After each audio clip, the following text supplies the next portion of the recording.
और यह है क्या हो अगर आप मंगल पर जाने वाले पहले शख्स हों। मंगल का सफर जितना आप सोचते हैं उससे जल्दी मुमकिन हो सकता है। नासा को उम्मीद है कि ये 2033 तक भी हो सकता है। शायद नासा वहां पहुंचने वाली सबसे पहली कंपनी ना हो।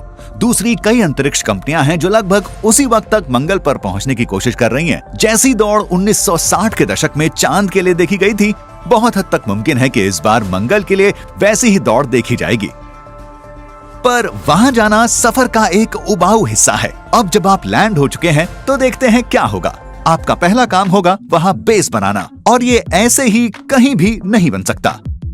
शोधकर्ताओं का मानना है कि मंगल पर कैंप के लिए सबसे अच्छी जगह होगी ग्रह के ध्रुवों यानी पोल्स के पास। यहाँ आपको बर्फ के बड़े ढेर मिलेंगे जिनसे भारी मात्रा में पानी मिलने की उम्मीद हो सकती है।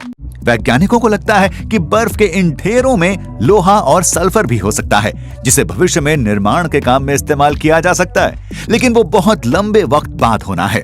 स्पेस कंपनियां मंगल पर पहले अभियान के लिए 6 लोगों को भेजने की योजना बना रही हैं। कम से कम आपके पास बात करने के लिए लोग तो होंगे। एक बार आप यहाँ लैंड हो जाएं, तो आप तुरंत ही पृथ्वी और मंगल में अंतर महसूस करेंगे।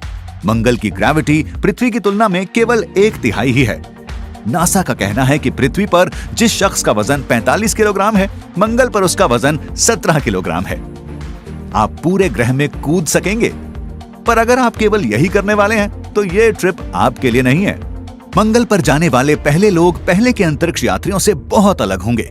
विज्ञान और स्पेसशिप का जानकार होने के अलावा उन्हें किसान, पौधों का जानकार और दिक्कतों का हल ढूंढने में बेहद समझदार होना पड़ेगा। आप मंगल पर मिट्टी का इस्तेमाल कर सकेंगे और आपकी पेशाब को रिसाइकिल करने से और उस ग्रह पर आपके साथ गए पानी के स्रोत से आपको पानी मिलेगा। इंसानी शरीर के मल की बात करें तो अफसोस, आपको अपने मल को फसलों के लिए खाद की तरह इस्तेमाल करना होगा।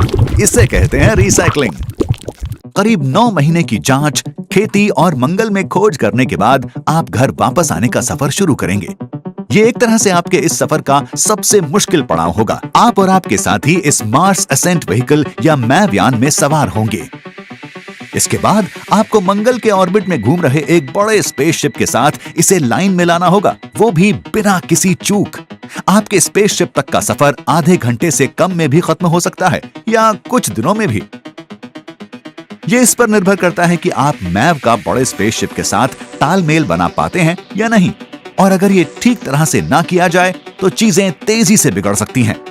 लेकिन अगर सब कुछ योजना के मुताबिक होता है तो जरा सोचिए कि आपने क्या कर दिखाया।